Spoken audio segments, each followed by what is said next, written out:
It was terribly cold that November day. It didn't help that Sam was suffering from a bad cold. He was completely miserable. The problem was made worse by the fact that he had to work outside in the cold. Sure, he could have stayed home and been sick like so many others, but that was never his way of avoiding work.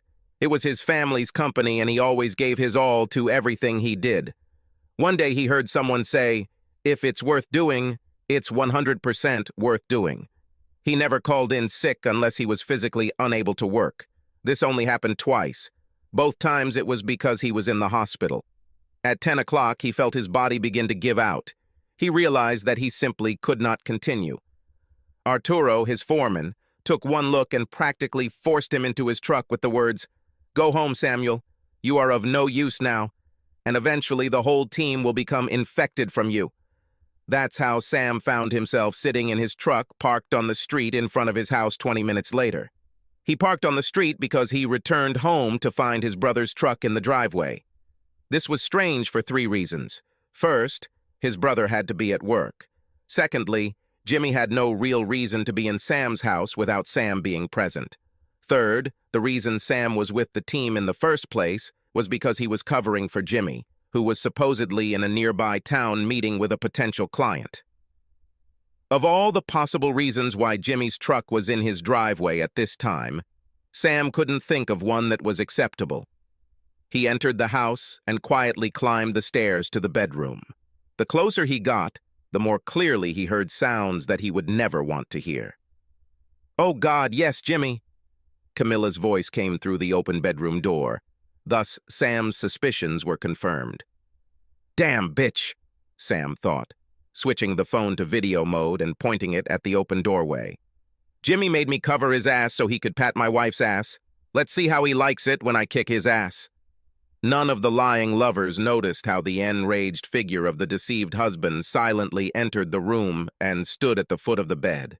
After waiting 3 heartbeats to time it just right, Sam launched a kick. Jimmy's universe changed in an instant. Looking back, Camilla felt horror when she saw the mask of rage on her husband's face. Sam managed to pull himself together as he rounded the bed and saw his older brother curled up on the floor in agony. He realized that any further retaliation at this point could land him in prison. As for Jimmy, he was terrified. He knew he had less than 0 chance against his little brother. Even if it had been a fair fight, Sam would have torn him apart. He remembered Thanksgiving 2 years ago. Jimmy, being the older brother, always knew how to handle Sam. Unfortunately, Jimmy mellowed out a bit, working mostly behind a desk. Sam, however, preferred to be outside with the crews and help with the construction.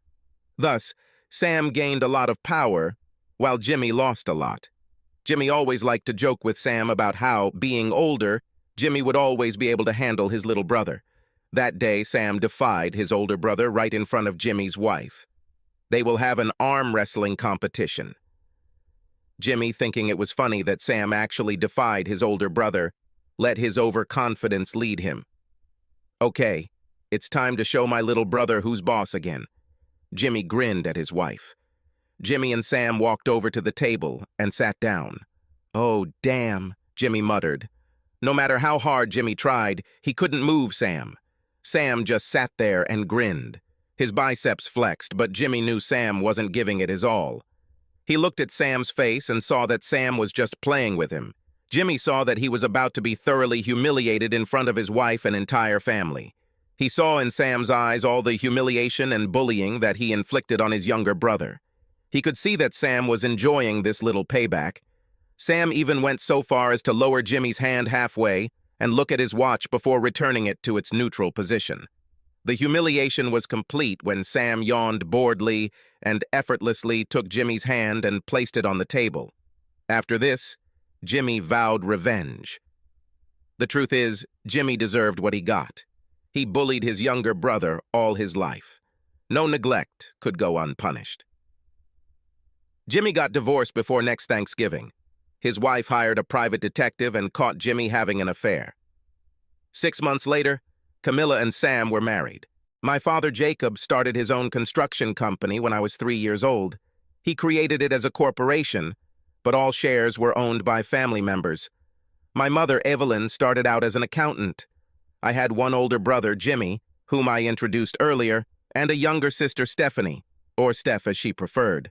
For the most part, we were happy. My parents loved us, and we loved each other. Jimmy was something of a bully and rarely missed an opportunity to outdo me in his position as big brother. Steph was the favorite child in the family. She was not only the youngest, but also a girl. Of course, my parents spoiled her. To me, she was a bitch. So my older brother was the heir apparent, and my sister was a spoiled brat. I was the middle child. Of course, my parents loved me, and I loved them. They didn't really have a favorite. At least I'm sure they didn't think so, but my older brother was still the heir apparent, and my younger sister was the favorite child in the family. In terms of siblings, my brother was the big brother, and always made sure I didn't forget that. My younger sister seemed to view me as something more than an inherited, useful servant. I'm sure my parents didn't realize what they were doing when they demanded that I drive her after I got my driver's license. It doesn't matter that I didn't get the same benefits when my older brother got his driver's license. So, I understand that you will think that I am whining or feeling sorry for myself. This is not the case. These are simple facts. I knew who I was and what the situation was. I wasn't mad at my parents yet. That's just how it worked. Everyone has their place in the family. I was the middle child. I gradually began to understand this. My older brother would eventually take over the business. Here's how it works. My little sister would be taken care of. That's how it worked. I was the middle child. I'll have to go my own way. I knew it. So here I was, married for almost a year and a half, finding my older, divorced, cheating brother having sex with my wife in my house in my bed. There is no need to go into detail here. Jimmy grabbed his clothes and ran out the door. It took Camille 20 minutes to pack her things, and she left too. The house was mine before we met, so it was not part of any public property. We had a prenuptial agreement, so I simply signed a power of attorney with my lawyer, laid out my terms to him, and left town. My lawyer sent me the final divorce decree in 6 months. Okay, so it looks like everything went smoothly. That did not happen. Of course, I left the city, but I didn't go very far. I went to talk to my parents. I showed them the evidence. They told me I needed to get over it. Jimmy was going to take over the company, and I needed to leave it for the sake of family harmony. My sister also joined them.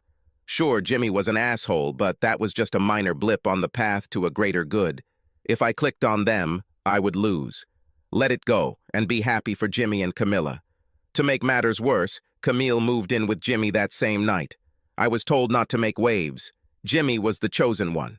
It was very obvious that I was alone in my struggle. I vowed never to return until I had my revenge. Look, Jimmy will take over the company in a few years. Yes, we are disappointed with what he did, but we are not going to disown him. Deal with it and get in line. Don't try to make us choose between the two of you. He is the heir. Deal with it, my parents told me. My sister, even the bitch, intervened in the conversation. Sam, so she had sex with your brother. So what? She just decided to change. Actually, I can't blame her. Just come to your senses and make sure Ramsey's report is on your desk by Monday morning. When I finally confronted Camille, things only got worse. It started about a month after our wedding. She admitted it. She also said that most of the times I covered for Jimmy, it was so he could go and have sex with her. To make matters worse, she told me she was pregnant, and the baby was Jimmy's. I was an innocent victim here, but my whole family sided with the scammers. I watched as my family welcomed Jimmy and Camille with open arms. I watched as everyone pretended that I never had any relationship with my own wife.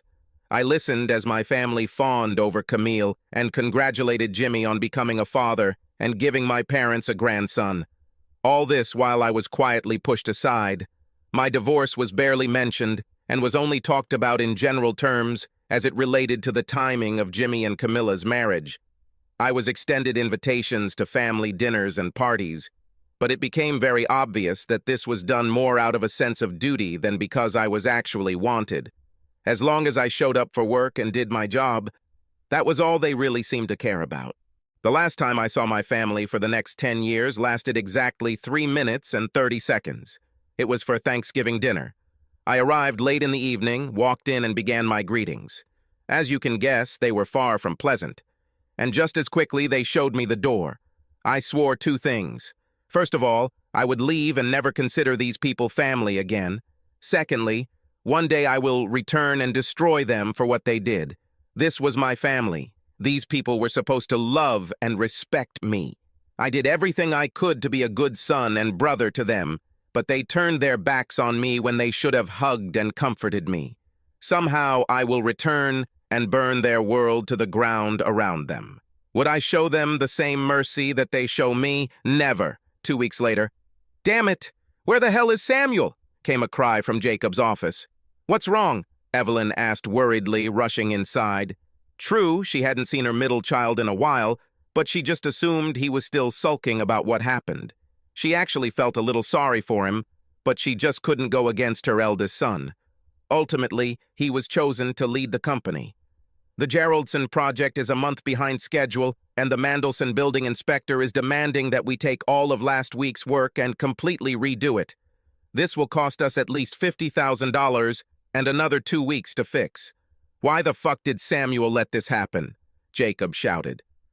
"First of all," Stephanie said, entering the office, "Geraldson's project is Jimmy's, not Sam's, so I don't understand why you're blaming him for this.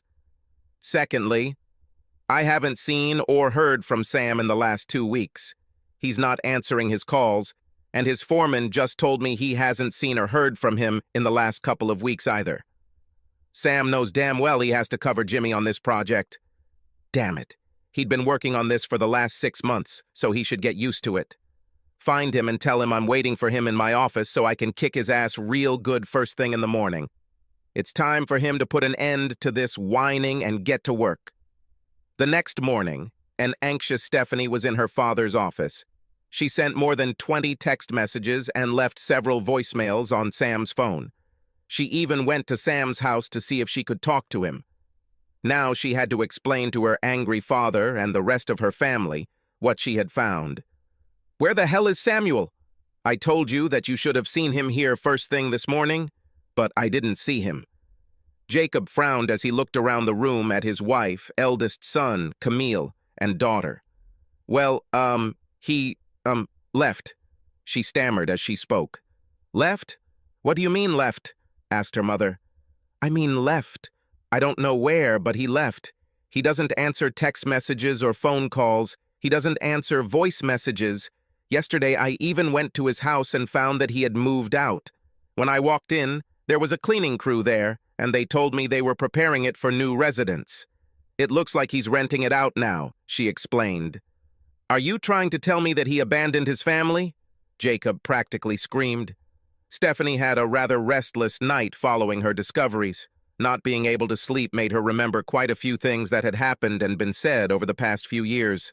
Sleeping became even more difficult as her brain began to move in the only logical direction, as every memory of how everyone treated her brother was played out in bright colors and surround sound. "No," she said in a soft voice. "I think he knows his family abandoned him." I joined the Army Corps of Engineers when I left home. I went to college and worked part-time for a company until I graduated. My degree was in civil engineering, and I also completed an MBA. Of course, Jimmy was going to lead the company, but I would also be part of the executive team. That was the plan anyway. Now I began to make other plans. My plans have changed since I first left home. My new plan was great, and today it should come to fruition. I couldn't help but smile as I watched my little sister enter the building across the street. She looked at me, but it was obvious that she didn't recognize me. I have changed a lot over the past 10 years. I had some time, so I thought back to the last few years. As I already mentioned, I joined the Army.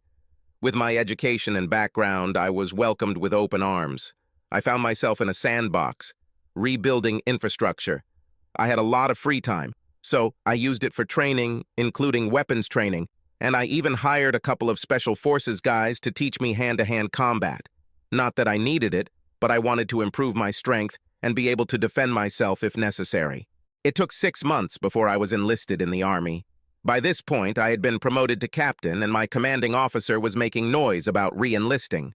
To be honest, I really thought about it. We were heading to a new place when this happened.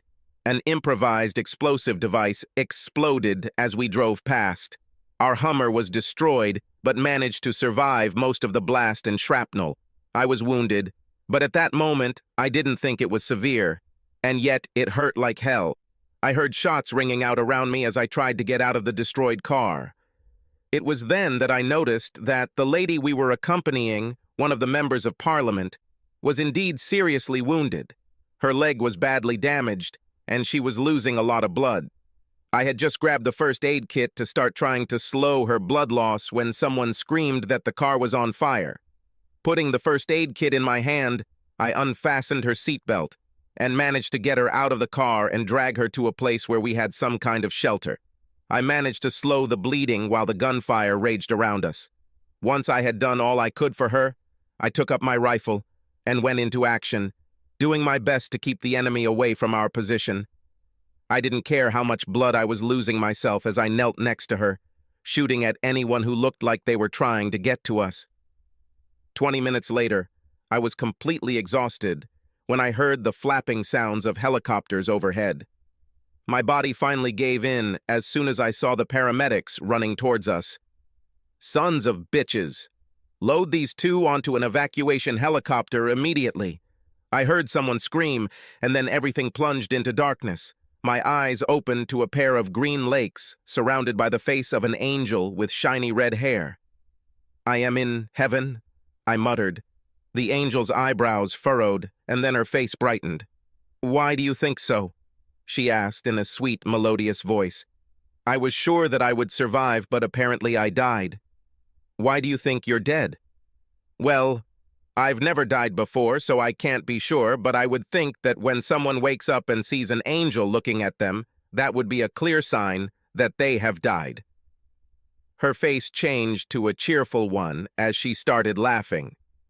"Sorry to disappoint you, but I'm far from an angel. Actually, I'm a lawyer," I smiled. "All this means is that I'm in a different place, but I really don't mind as long as I can keep seeing you here." "Well, if it's up to me, you'll see me often. Luckily for both of us, it won't be in hell. You, my brave soldier hero, are still alive. You are currently in a hospital in Germany. You were treated at the base and then brought here." "Fine. So since you said that you are a lawyer and not a nurse, I would like to know who you are and why you are here with me. Not that I'm complaining, but I'm not sure suing the rebels for pain and suffering would really work." She laughed again. I really liked her laugh. "No, I'm not here to try to sue the rebels. I'm here to thank you for saving my sister's life. My name is Rebecca Caulfield. My sister June was the MP you pulled out of the Hummer and gave him first aid. Everyone I spoke to emphatically stated that if you had not done what you did, she would have died. So, how is she doing? Will she be okay?" I asked. "She'll be fine. They were able to save her leg, but she will always have a slight limp." That's how I got to meet Becca and her sister. True to her word, Rebecca spent her days in Germany, dividing her time between me and her sister. I decided not to return to the army and was discharged with a Purple Heart and Silver Star. When I returned to the States, I continued to see Rebecca. We got along very well and started dating. I told her everything about my past and how my ex-wife and family betrayed me. I told her about my plan for revenge. Simply put, I would start my own construction company and compete with them. Being in the military, I never really needed a lot of money. I invested as much as I could until I finally had enough money to start my plans. Being intimately familiar with my family's business, I knew all the ways to undermine them and start stealing their clients and best employees. I probably wouldn't be able to put them out of business completely, but I could become more successful and reduce their income significantly." Rebecca thought about it for a moment, then smiled slyly. "How would you like to actually burn them?" Then she told me her plan. I liked it. I really liked it. As it turns out, Rebecca's parents are really rich. Really rich. They also loved me very much and were seriously angry at my family for what they did to me. It was also convenient that her older brother was a genius financial wizard. Using a combination of assets, a new LLC was created. Rebecca's father, nearly retired, was named president of the company. Her brother was named acting CFO, and Rebecca was named acting CEO. This was done to ensure that my name did not appear in the books. Although I pretty much ran things. The first thing we did was buy out a small construction company that was poorly managed. The turnaround was quick once I took control of operations. 6 months later, we added another company. By the time we were ready for the finale, we had acquired 5 more companies in different parts of the country. Rebecca and I also became very close and started dating. Now I sat here, across the street from my family's business, waiting to get my revenge. Over the past few years, I have become quite wealthy thanks to my investments and the success of our new company. Rebecca and I also got engaged within the last month. I smiled, waiting to burn my former family. They had no idea what was about to hit them. What they didn't know was that a couple of very specific people were quietly buying up every publicly traded stock that was on the market. Just a week ago, these investors finally passed the necessary threshold for the plan to succeed. Steph was in a very bad mood. Not that being in a bad mood was unusual for her. In fact, this has pretty much been her way of life for the past few years. She wasn't stupid. She knew that almost everyone who worked at the company disliked her. Damn them, she thought. As CFO and daughter of the board chairman, she could do whatever she wanted. Besides, if things got too bad, she would just talk to her older brother, who was the CEO. It was a family company. Anyone who crosses her path will soon be in line for unemployment benefits. However, this was not the source of her concern at the moment. She was upset because an unscheduled board meeting had been called. This was highly unusual. Typically, the board met only once a quarter. Most meetings took place around the family table. The board of directors met only to confirm the decisions that had already been made between her parents, brother, and herself. After all, between the 4 of them and the proxy votes of her absent middle brother, they controlled 60% of the shares. Each family member owned 12% of the shares. An explanation is needed here. A few years ago, the family, minus Sam, who left without a word, decided a major expansion was needed. The decision was made to go public and sell shares to raise capital for expansion. The family ensured that each family member retained a 12% stake, thereby maintaining control of 60% of the company. Although no formal agreement was made with Sam, his shares were used for voting along with those of other family members.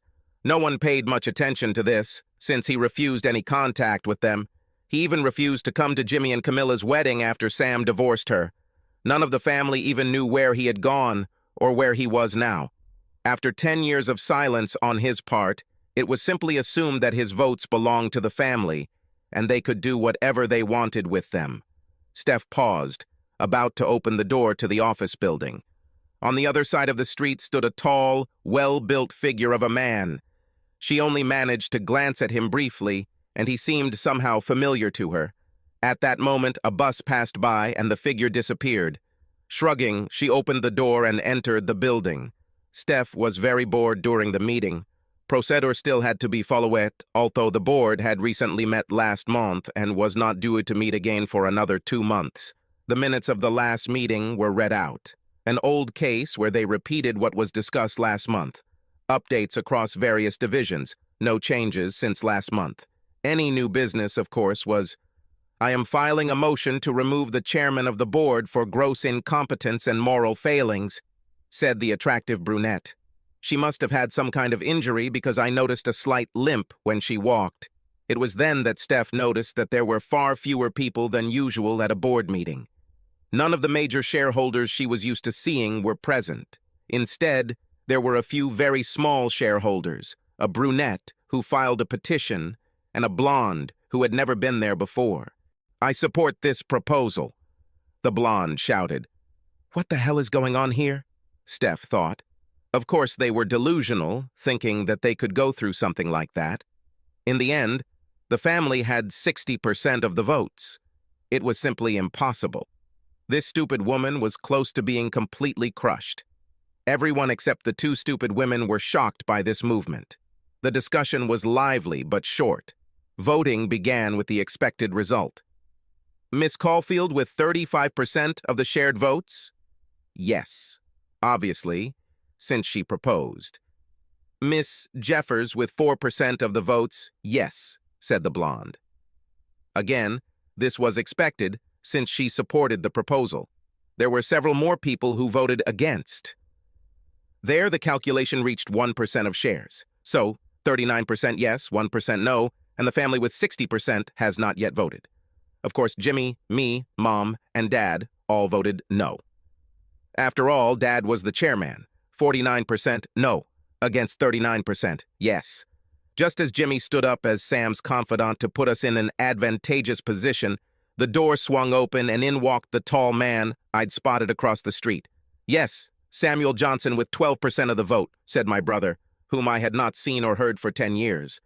That's how quickly our family business was taken away from us and given to our brother, whom we abandoned in favor of our older brother. From that moment on, the meeting went downhill. Samuel was appointed chairman of the board in place of the Pope. Jimmy was summarily fired and replaced by a blonde. I was also fired from my position as CFO and replaced with a brunette. Since none of us could ever imagine such a scenario, we never bothered with contracts. Therefore, there was no severance pay. Golden parachutes, more like lead balls. 10 minutes to pack your things and leave the area. This was good news. All our houses and cars were company property. It was created this way for tax purposes. Sam was nice enough to give us all a week to pack up and leave. Well, all of us except Jimmy and Camilla. They only had 24 hours. Mom, Dad, Jimmy, Camilla, and I just sat there dumbfounded while Sam led the meeting. Although all power in the company had just been taken away from us, we were still major shareholders and had every right to remain there at the meeting. At least we still had our shares and the income from them.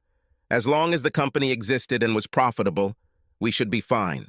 True, none of us actually had a lot of money in our accounts, only about $100,000 each for emergencies.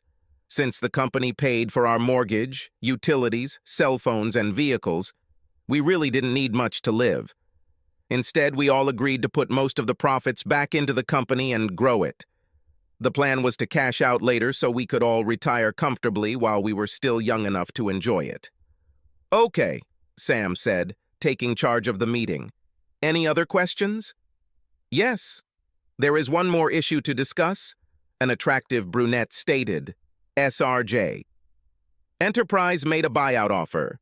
I assume that you have already had the opportunity to familiarize yourself with the terms of the buyout. The quick version is that they will buy all available shares provided they can acquire at least 51% of the company. Once this is completed, Johnson Construction, Inc. will be closed and all assets will be absorbed by SRJ Enterprise. Okay, what about all the employees? We have a lot of really good people working here, and I don't want them to suddenly find themselves unemployed and unable to support their families. Mr. Johnson, all non-managerial employees will simply continue to work as before. The only difference they will see is the company name on their checks. Our clients will still work with people they know. All executives will either be fired or transferred to similar positions at SRJ. I should mention that they asked the chairman of the board, CEO, and CFO to move into the same positions as SRJ. Their current chairman will resign, as will their CEO and CFO. What about those who do not want to sell their shares? Sam asked, looking at us intently. I'm sure there will be those who don't want to sell. Oh well. The SRJ rep actually said that once they get 51%, the purchase price of any remaining shares will be drastically reduced. Obviously, they won't actually need the additional shares, and when news comes out about what their plan is, the value of the shares outstanding will plummet. Any holdouts will find their investment gone. Very good. Is the representative here? Yes. She's waiting in the lobby. She wanted to be available as she hoped to start this today. Would you like to call security and ask to be escorted inside?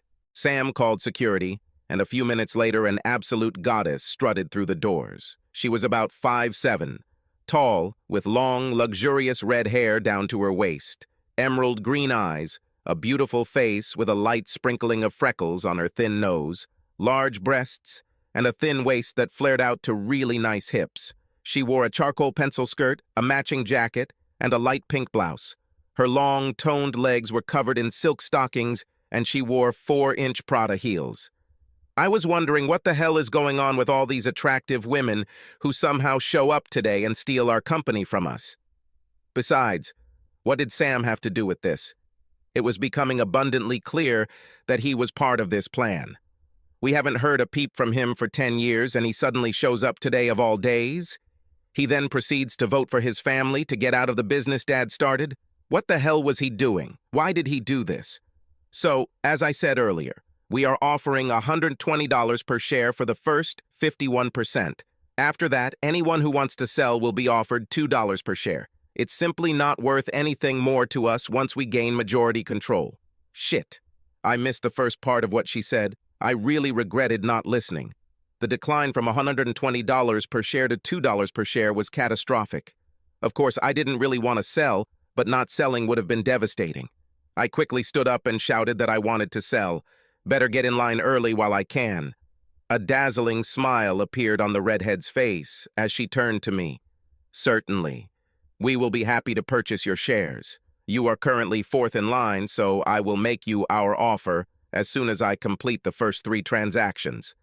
My stomach churned as I made a calculated guess as to who the first 3 sellers were. Being fourth was almost the same as being last. I watched as Sam, then the blonde, then the brunette, all signed an agreement to sell their shares. She already had her 51%. All our money was invested in the company. In another 5 years, we planned to sell and cash out. We would be multi-millionaires. Now we will be lucky if we become simply wealthy. We all had to go home to start packing up. Security confiscated our cars and office keys before we were allowed to leave the premises. We had to make arrangements with security to come the next day and clear out our offices. The blonde announced that she would deny all of us access to the company's servers and that our logins would be deactivated within the next few minutes. It wasn't really a big deal because our laptops had been confiscated earlier.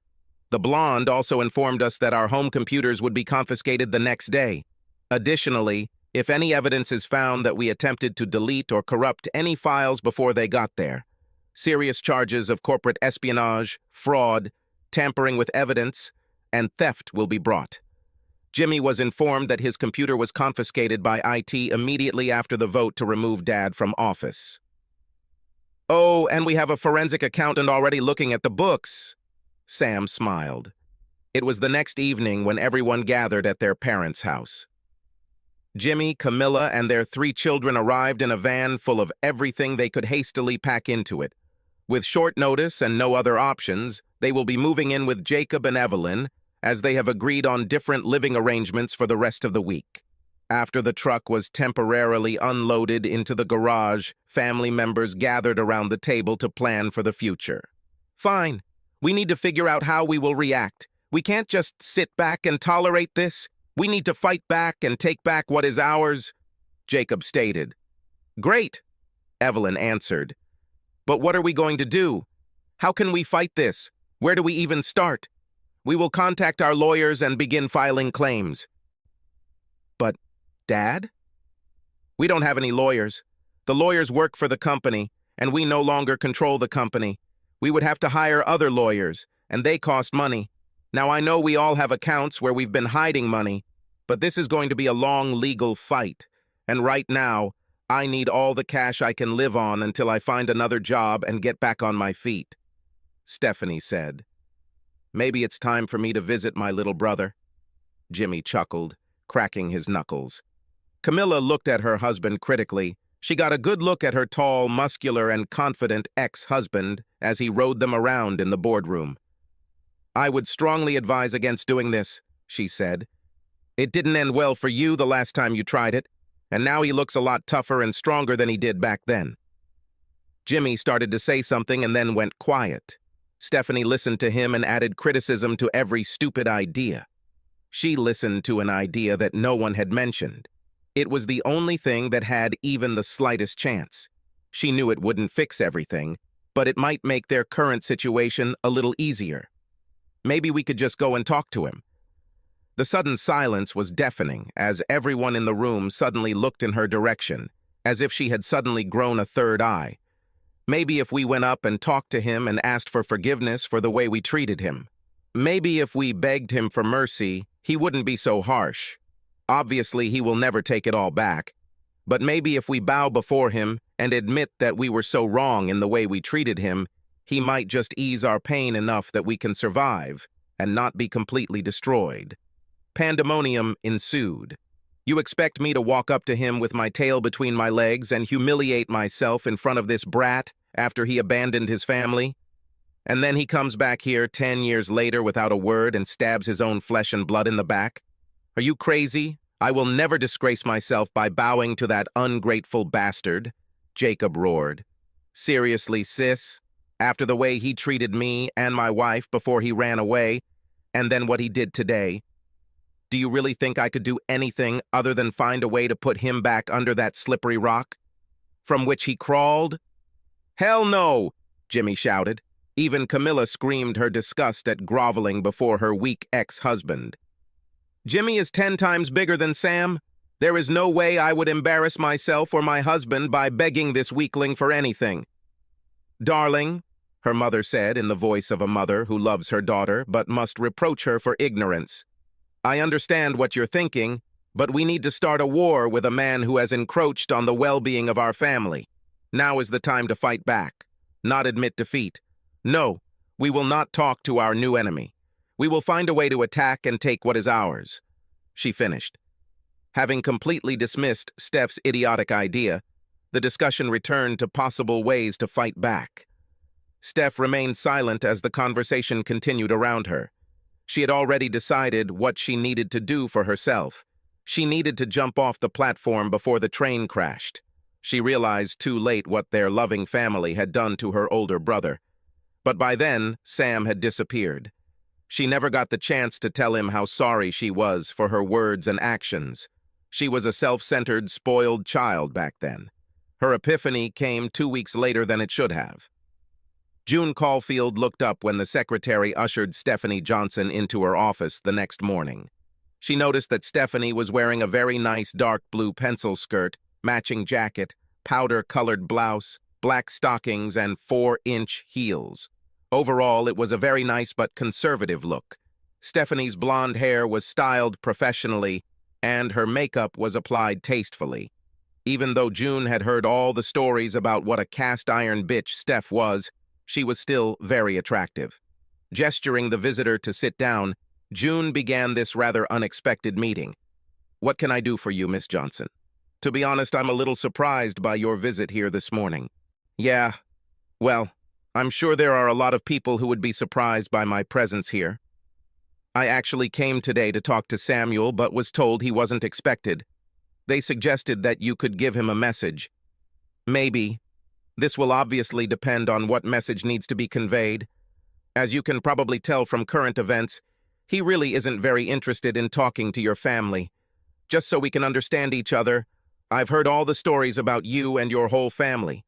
To be very clear, I don't like either of you very much either after the way you treated him. So I take it you two are close then? Steph asked. She might as well get all the information she could about the new players in this game.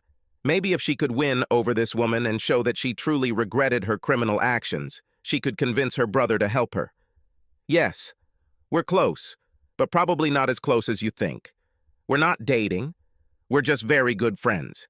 In fact, he is more like a brother to me than anyone else. Oh, could you tell me how you met? I could, but I really don't think it's any of your business right now. Maybe some other time, but I'm pretty busy preparing for a takeover by a new company, so what message do you have for Samuel? This was it. She needed to make the attractive woman understand that she truly regretted her previous behavior. Please tell Sam that I really need to talk to him. I know what my past behavior was like, and I am truly sorry for it. Unfortunately, I realized this about 2 weeks later than I should have. By then, he had already left. I know everyone else is trying to figure out a way to deal with his actions, but I'm not going to be a part of it. I just want to be able to look him in the eyes and tell him how sorry I am for the way I behaved. Yes, I hope he will show me some mercy, but I'm not even going to suggest that he exclude me from whatever punishment we face. I hope he will allow me to have some kind of relationship with him. I want him to know that I will be separated from the rest of the family. I want to do this because I realize they were wrong, and I don't want anything to do with them anymore. I'm not even going to ask him to trust me. I just want to be able to see and talk to the brother I foolishly threw away. Steph sobbed. June looked at the crying woman and sighed. She had enough experience with some of her former lovers, as well as the employees she had to fire, to know the difference between crocodile tears and real tears of grief and loss. She could tell easily enough that Steph was sincere. Fine. Look, Sam's out of town for a few days. He won't be back until Monday. I'll give him your message and see if I can get him to schedule some time for you. Thank you. I appreciate it. Do not worry about it. I'll tell you what. How about we meet tonight for drinks and dinner? I don't know anyone here, and I'd like to talk to you a little more and find out what exactly you expect from all these events. To say that Stephanie was taken aback by the proposal would be an understatement. She found June to be a very attractive woman, and Steph really liked women, although she never let the rest of her family know about it. She went to parties and events with different guys to keep up the ploy, but whenever she was out of town, she looked for another woman. It would also give her the opportunity to learn more about the woman and her relationship with her brother. She might also find out more about the blonde and redhead who helped ambush her and her family. Not that she intended to use this information to help others in their struggles. Quite the contrary, she wanted information so she could use it to help her form a new relationship with Samuel. It would be better if she could attract allies to her side. So tell me more about what you expect. June asked a few hours later at the bar where she and Stephanie met. I pretty much said it all before. All I really want is a new and better relationship with Sam. I know I screwed up and I accept it. Trust me, at this point I will gladly accept any mercy he decides to show me. But even if he decides to throw me out on the street, I still want to show him that I have changed and want to be a better sister to him. How do I know you're not just saying this to get information to use against him? Honestly, you don't know. You have no reason to trust me. Same as Sam. I'm curious what happened to him in the last 10 years. I can see that he is important to you and that you have a serious relationship with him. Being completely honest here, I really want to know more about you and the other two women. I want this because if I can get my brother back, I think I should know the people who are important to him. If they are important to my brother, they must also be important to me. You said you're like a sister to him. This means that I should also be like a sister to you. After all, if you are his sister, that makes you my sister too. Maybe you can teach me how to be a better sister to Sam than I was in the past. This is an interesting proposal. This sounds plausible. So, you're obviously an attractive woman, and you seem to be pretty close to Sam. Why aren't you two dating? Steph asked. Something about it didn't make sense to her. June laughed. Fine. There are actually two reasons for this. I can tell you this because there's really nothing in it that you could use against us anyway. The first reason is that Sam is already in a relationship with someone else. In fact, they are engaged. The second reason is that, how should I put it? Let's just say that you're much more my type than Sam. June grinned. This confused Stephanie. So how did you two meet? I'd really like to know. We met in the army. He pulled me out of the wrecked car and saved my life. He was also wounded, but not so badly. By the way, it was there that I injured my leg. My family was duly grateful, and we sort of adopted him after hearing his story. Oh, wow. We didn't even know he served in the army. He just left without saying a word. Yesterday we heard from him for the first time. Yes, I know. He did it on purpose. I understand. We really didn't treat him very well. So, you mentioned he's engaged? Yeah. As soon as he's done here, they'll get married. Can you tell me who she is? Is this the blonde? No. In fact, she is engaged to my older brother. No, Sam is engaged to my sister. I think it was love at first sight for both of them when Sam woke up in the hospital in Germany. I would really like to know that he was injured. I would be next to him. Yeah, well, Becca really rushed into taking care of him to get him back to health. She's a real bear when it comes to protecting him. Trust me, you don't want her to think that you want to hurt him in any way. She's a tough lawyer, and I've seen the wreckage she leaves behind when she really wants to destroy her opponent in court. That is, if the case actually goes to trial. She can just tear you apart with her bare hands. I saw her do this several times. Looks like I really need to meet her and make sure I don't get in her way. Actually, you've already met her, and Sweet Cheeks, you're already on her bad side. Is this a redhead? Yeah. She hates every one of you. It's her you really need to win. They both got hungry and went to a restaurant next door. The conversation continued as both women learned more about each other. June was very careful with her words, as she did not intend to give any information about Sam's plans. Steph did ask about SRJ Enterprise, but June refused to answer any questions about it. The meal was over, and the two women were drinking the last of their wine. Okay, June. You said I need to win over your sister Rebecca to have any chance of having any kind of relationship with Sam, Stephanie said. She worked on this throughout the last half of her dinner. Yeah, she is his gatekeeper, June replied. Well, I have a foolproof plan for this. Tell, June smiled. Just how are you going to turn my barracuda sister from a demon from the depths of hell into the loving sister you claim to be? It's simple. First, I'm going to win you, and then you're going to win your sister for me. Interesting concept. June grinned. And how do you propose to win me over? Oh, I think it will be quite simple. To put it simply, my plan is to take you to my place and entertain you all night long. After that, you will be sick tomorrow, so I can continue all day and also on the weekend. I fully believe that when you finally show up to work on Monday morning, you will be more than ready to tell your sister what an amazing woman I am, and that you would really like her to welcome your new girlfriend with open arms. I understand. So, what's to stop me from rejecting your advances and making me believe that you're serious about becoming my girlfriend? Actually, two things. First of all, you have already mentioned that I am your type, and I believe that you are truly attracted to me. Secondly, I just told you my biggest secret. None of my family or friends know about my preferences. Nobody even suspects it. This will reveal my secret to the whole world. I've never done this for anyone before. My willingness to reveal my true self and come out of the closet should convince you that I am completely serious. If you have any doubts about it after this weekend, just watch how my parents and Jimmy disown me when it happens. I already told you that I will reject them.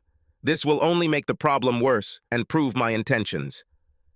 Lord, sister, what happened to you? You look terrible, Rebecca shouted to her little sister when June finally managed to stagger into the office on Monday morning. Severe lack of sleep caused by 3 wonderful days. If you think I look bad, you should go see my new girlfriend. June answered. Wow. Okay, so who is this new girlfriend? And how did this happen so quickly? Asked Rebecca. I'll tell you what. Give me some caffeine, and then I need to meet you and Sam for a little while. I have some news for both of you. How about in 20 minutes in Sam's office? Certainly. Go have some coffee. You look like you need it. So, June, what am I hearing about the new girl? Sam asked when a shabby June entered his office. Well, I had a surprise visitor on Thursday while you two were out of town. It turned into an even more amazing dinner, and then into a full weekend. Now, it seems to me that I have an even more shocking friend. Okay, so who is it? Becca asked worriedly. June let the tension build for a minute, looking from her sister to her future brother-in-law, and back again. Her name is Stephanie Johnson. She watched the two faces in front of her as they went from happy and smiling to shocked. Several minutes passed before either of them could utter a word. My sister? Well, sort of, but I did find out some interesting information about her and the rest of your family. Before you get too worked up, I did some research between the time she left my office and the time I met her later that evening. She seemed to come to her senses right after you left. In fact, she is very sorry for the way she treated you before. Of course, you don't just take her word for it, even if she had sex with you all weekend. Of course not. And my name is June. Not stupid. June giggled as Sam and Rebecca rolled their eyes at the stupid joke. Seriously, I did some research on this. Several longtime employees commented on how she acted rather sad right after you left. She seemed very unhappy and depressed for a few months and mentioned that she really missed you. Could it have just been people loyal to her who fed you lies to help her? I doubt it. Remember Kate? Even she told me about it. Sam did remember the old secretary in the accounts receivable department. He knew that he and Steph really hated each other. If Kate said it, then it was probably true. Okay, but I'm pretty sure Steph doesn't prefer women. Actually, that's how it is. She is 100% like that. Believe me, she was very well versed in the intricacies of female love. That's one of the things that helped her convince me. She's coming out of the closet for the chance to talk to you and try to build a better relationship. She completely abandons the rest of the family. Sounds kind of selfish to me. I think she sees what's coming and is trying to take care of herself. I don't doubt that's part of it, but it's not necessarily a bad thing either. I suggest hiring her as my assistant so we can keep an eye on her. This will also help you understand how sincere she is. Worst case scenario, we can always use it to get information about everyone else, June suggested. Why the hell not? Sam agreed. Obviously, we will have tracking software on her computers, tablets, and phones to see if she tries to stab us in the back. Make an appointment with the three of us for this afternoon. We'll ask your brother to set up the software and offer her a job after the meeting if all goes well. Just make sure you think with your highbrow brain and not your below-the-belt brain. Rebecca teased her sister as they ended their meeting. Sam sat at his desk in shock as he listened to his sister talk later that day. He was surprised by the vitriol she spewed when she talked about their parents, brother, and especially Camilla. She described how she had to play nice for the past 10 years because she had no other options and needed to stay on the good side of the family.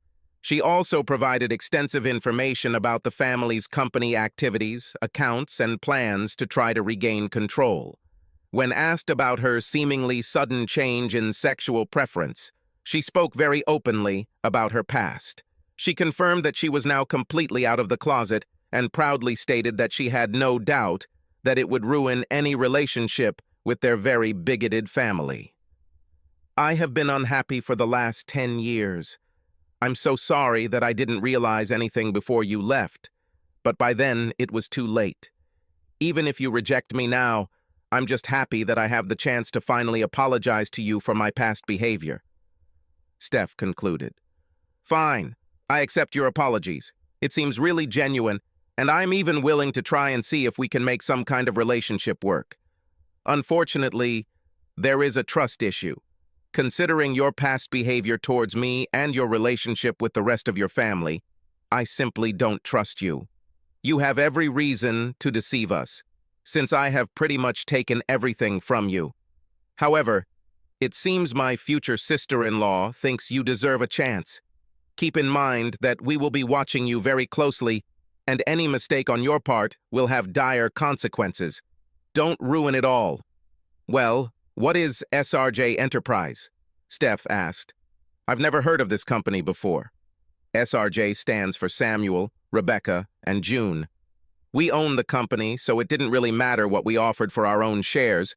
In reality, we would still just be paying ourselves with our own money. You should have guessed this. Stephanie never moved out of her home.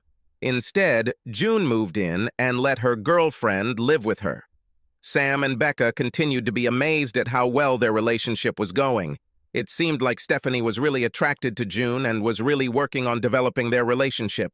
Stephanie accepted the position as June's assistant and seemed to enjoy working under her. Sam has really opened up to her, and Steph and Sam develop a better brotherly relationship with each other. It helps that Steph and Sam are dating sisters and often seeing their respective partners. Yes, She was disowned by her parents and older brother when she happily told them that she was living with her girlfriend. She really enjoyed hearing her mother scream when she told them exactly who her girlfriend was. Jimmy and Camilla could only watch as their former home was taken over by Dave and his fiancée. Feeling slightly sorry for Jimmy and Camilla's children, they were innocent victims. Sam relented on some of the revenge he was planning for his brother and ex-wife. Instead of being unemployed forever and forcing them into the poorhouse, Sam offered them a job. Of course, several months passed and they were on the verge of being evicted from the cheap apartment they were renting before the two of them finally swallowed their pride and agreed. Of course, the job they were offered was not what they had hoped for. Sam, being quite popular in the community, quietly made it clear that he would have nothing to do with anyone who hired any of his former family. As for Jacob and Evelyn, they tried to sue Sam to force him to leave and give them the company back. In truth, it was a pretty weak case. But they managed to find a little-known law firm desperate for cases to take on the challenge. This lasted approximately 30 seconds after the first hearing. Jacob and Evelyn's two lawyers watched as the striking red-haired woman entered the courtroom to the defendant's table. Then they looked at each other, then collected their briefcases and informed their clients that they were withdrawing from the case, practically running out of the courtroom. Later, when Jacob and his wife burst into the law office to ask what the hell happened, two lawyers informed them of the disaster in progress. "Don't you know who their lawyer is?" asked one of the partners. "Of course we know," Jacob replied. "This is the bitch who represents the corporation that bought us out. She is also apparently the fiancée of our disinherited son." "Then you really don't know," said the second partner, shaking his head. "This is Rebecca Caulfield. To be completely honest with you, your case is really weak. Either way, you only had a slim chance of winning. We were really hoping that they would decide that fighting in court would be too expensive and offer a settlement. At worst, their lawyers will simply review the case on its merits and probably get it dismissed. Rebecca is completely different, especially since you just mentioned that she is engaged to your son, whom you seem to clearly hate. This makes the matter personal for her. She won't be satisfied with just winning the case. She will chew you up, spit you out, and then completely humiliate and destroy you. She will then turn her attention to the person introducing you. We may be desperate for a job, but we're not so desperate that we'd be completely destroyed by taking on a lost cause against the most ruthless barracuda on the planet. With their funds running low and no other options, the couple had no choice but to move into a small, one-bedroom apartment that they could afford on Social Security. Evelyn spends her days as an unpaid nanny for Jimmy and Camilla's children, as her eldest son and daughter-in-law work. Jacob spends his days in misery, sitting on the couch and complaining about how his life has turned out. An elderly couple does not communicate with their youngest son or daughter. They rarely see their eldest son because of his work. "Let me come in, Mr. Johnson," the store cashier said quietly, entering Sam's office. "Yes, Camilla. What can I do for you?" he replied, smiling at his ex-wife and now daughter-in-law. "Well, I was wondering if there was any way you could transfer Jimmy to work somewhere closer to us. Due to him working out of state for the past few months, we only see each other one day every 2 weeks. Even then, he is usually too tired to do anything." "Well, I'm sorry, Camilla, but all the jobs for the workers closer are filled. To move Jimmy closer, I would have to move another worker to take his place. I would simply replace your difficulties with other people's difficulties. This would not be very fair to the other person and his family." The once attractive blonde began to sob. "Please, Mr. Johnson, I know that you despise us and punish us for what we have done, but I am in despair. I haven't made love to my husband for months. I will do whatever you ask. Please, please, please let me see my husband." She simply begged him. It seems she wants to meet her husband. A familiar female voice came over the speakerphone. "Maybe she doesn't really mean it," another female voice added. "From what she told me when I was meeting with my family to come out of the closet, I don't buy what she sells," the third woman said. Yes, Sam was on conference call with his fiancée, future sister-in-law, and sister as soon as his secretary told him that Camille wanted to talk to him. He was pretty sure the conversation would be about something, and he wanted those closest to him to listen and enjoy it. Well, Camilla, looks like no one is really buying it. Perhaps you should be a little more specific about what exactly you are willing to do. Frankly, I don't really like the idea of this man you call a husband being closer to me than absolutely necessary.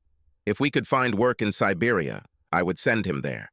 Why in the name of all that is holy would I even consider moving it any closer?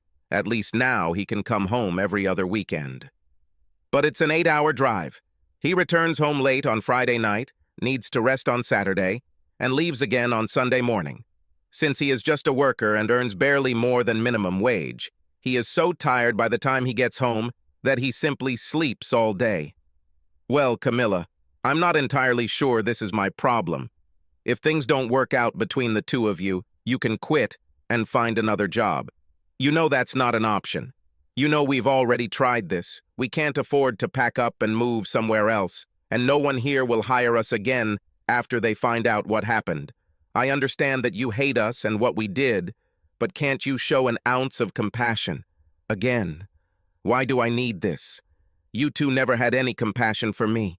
In fact, you rubbed it in my face. You two never even showed the slightest bit of remorse for what you did to me. All you regret now is that I take revenge on you. It's not because of what you did to me. Seeing that there were no words that could sway her ex-husband, Camille knew she had to rely on the only thing she had left. I'll do anything. Honestly, she was hoping Sam would accept her offer and just have sex with her. Sam was bigger than Jimmy, and she always enjoyed the sex she had with him. She only gave in to Jimmy when she realized that Jimmy would be the one to inherit the company and be more successful. Next to the word gold digger in the dictionary was her photograph. Perhaps, she thought, she could win back her ex-husband and throw this stubborn, red-haired bitch out onto the street. After all, she was extremely upset about the lack of sex lately.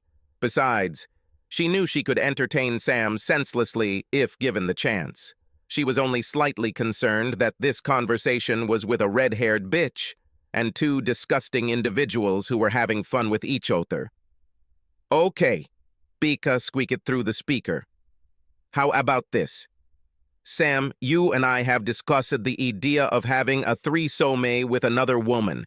I sincerely doubt I would return the favor, but I wouldn't mind seeing if it made any difference. Camilla's horror at this thought only intensified when June spoke. Oh, yeah. Steph and I also discussed the possibility of picking up another woman and using her as our plaything for one night. Jimmy isn't supposed to be back this weekend, so maybe you guys can play with her on Saturday, and we can have her over on Sunday. Sam thought for a moment before answering. That sounds like a plan. June, you and Steph can do whatever you want. Great! June was delighted. On Monday morning, Camille somehow managed to hobble gingerly to work. She just hoped Sam would keep his end of the deal. Good news, Steph announced as Camille entered. Your husband will finish where he is this week, and then return for the weekend. Next week he will begin construction on a new building here in town. Camilla was relieved by this news. Given her terrible relationship with them, she was worried that they would back out of the deal. You lousy ass! You set me up! Camille screamed as she burst into Sam's office Thursday afternoon. She had just been served with divorce papers. The divorce papers included several graphic photographs of Camille having sex with multiple women and one man. The faces of everyone except Camilla were very carefully blurred in the photographs. He kicks me out of the apartment and declares that I am an unfit mother for children. Camilla continued to scream. Her tirade continued for another 10 minutes and attracted a sizable crowd. The crowd apparently included Rebecca, June, and Stephanie.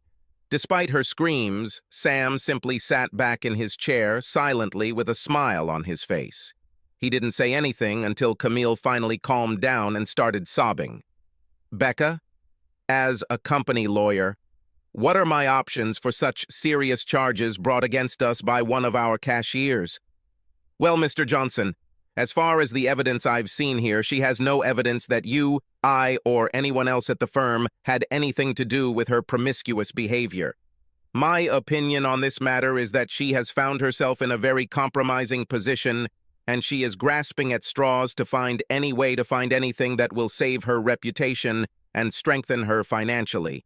My advice is to fire her for cause, for creating a hostile work environment.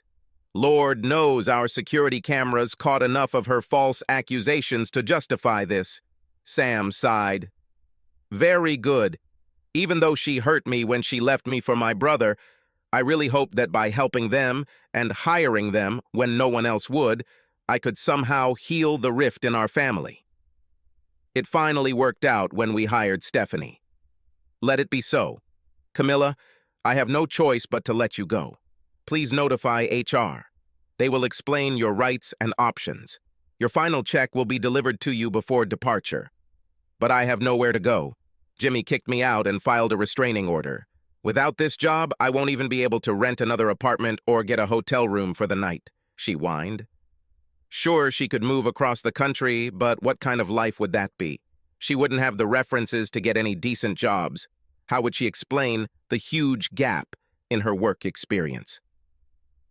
The best she could hope for was a minimum wage job that likely wouldn't even support her and would never allow her to see her children again.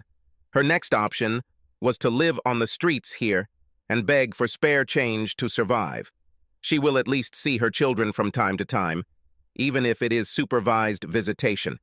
Jacob and Evelyn lived the rest of their lives on the brink of poverty, subsisting only on their social security. Their hatred and anger continued to prevent them from reaching Sam. Their fanaticism also prevented them from making any attempts to contact their daughter. The only joy they found was watching their grandchildren born to their eldest son. Jimmy continued to exist in his low-paying job, working as a laborer for his brother's company. They explained to him that his chances of promotion were zero.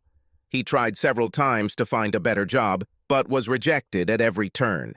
He didn't have the skills needed for any particular profession, and his background and business degree were tainted enough by the way he lost his company that no one wanted to take a chance on him. He tried dating for a while, but found very few women willing to waste time on a single father who was a loser with very limited means. Sam and Rebecca got married and had 3 children. All 3 of their children were equally loved and should have been equal heirs. There would be no favorites in this house. June and Stephanie also got married. Although their relationship began under strange circumstances, they fell in love with each other unconditionally. Likewise, Stephanie and Sam also developed a strong relationship as brother and sister. Stephanie gave birth to 2 children. The donor was June's older brother, and they used artificial insemination to conceive. Subscribe to our channel so that your second chaff doesn't cheat on you, and go ahead and listen to the next story, because this story is nothing compared to the next one. If you're under 18, don't even think about listening to the next one.